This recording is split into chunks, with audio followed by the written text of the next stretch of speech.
நம்ம ஒரு லோன் வாங்கும்போது என்னென்ன ப்ரிகாஷன்ஸோடு நம்ம வாங்கணுன்றதை பார்க்கலாம். நான் ஒரு 6 வெரி இம்பார்ட்டன்ட் பாயிண்ட்ஸ் சொல்கிறேன். ஃபஸ்ட்டு விஷயம், உங்களுக்கு தேவை இருந்தால் மட்டுமே லோன் வாங்குங்க. உங்களால் ரீபேமெண்ட் பண்ண முடிஞ்சால் மட்டுமே லோன் வாங்குங்க. நம்பர் 2, எப்பயுமே உங்கள் இஎம்ஐக்கு ஒரு பேக்கப் பிளான் வச்சுங்க. தேர் ஆர் சர்டன் மந்த்ஸ் நமக்கு சில சேலஞ்சஸ் வரலாம்.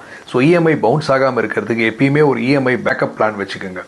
தேர்டு விஷயம், நீங்கள் ஒரு லோன் வாங்குறதுக்கு முன்னாடி என்பிஎஃப்சிஸ், பேங்க்ஸ், ஃபின்டெக் கம்பெனிஸில் கிளியராக ரிசர்ச் பண்ணுங்கள். எங்கே உங்களுக்கு பெஸ்ட் ரேட் ஆஃப் இன்ட்ரெஸ்ட் கிடைக்கும், எங்கே உங்களுக்கு நல்ல பெனிஃபிட்ஸ் கிடைக்கும்ன்ற ரிசர்ச் பண்ணிவிட்டு அதுக்கப்புறம் லோன் அப்ளை பண்ணுங்கள்.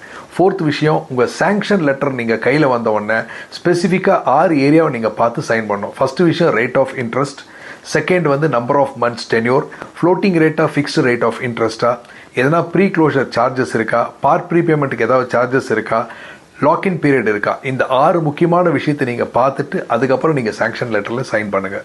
ஃபிஃப்த் விஷயம், நிறைய லோன்ஸ்க்கு இன்சூரன்ஸ் இருக்குது. எல்லா லோன்ஸ்க்கு இன்சூரன்ஸ் மேண்டேட்ரி கிடையாது. So particularly home loans, business லோன்ஸ்க்குலாம் கண்டிப்பாக தேவைப்படும். நீங்கள் ஹோம் லோன்ஸ், பிஸ்னஸ் லோன் வாங்கும்போது உங்கள் லோன் அமௌண்ட் கவரேஜ் பண்ணுற அளவுக்கு இன்சூரன்ஸ் எடுக்கிறது உங்களுக்கு நல்லது. 6வது முக்கியமான விஷயம் வந்து, நீங்கள் நிறைய இடத்துல லோனுக்கு அப்ளிகேஷன் கொடுத்து ப்ராசஸ் பண்ண ஆரம்பிச்சிங்கன்னா ஒவ்வொரு வாட்டி அவங்க உங்கள் சிவில் ஸ்கோரை செக் பண்ணும்போது உங்களுடைய கிரெடிட் ஸ்கோர் வந்து டோட்டலாக அஃபெக்ட் ஆகும். So apply only where you are comfortable. இந்த இடத்துல நம்ம அப்ளை பண்ணால் நம்மளுக்கு கண்டிப்பாக லோன் கிடைக்குன்ற இடத்துல மட்டும் அப்ளிகேஷன் ப்ராசஸ் பண்ணுங்கள். Stay tuned with 8am Richness channel. Thank you very much.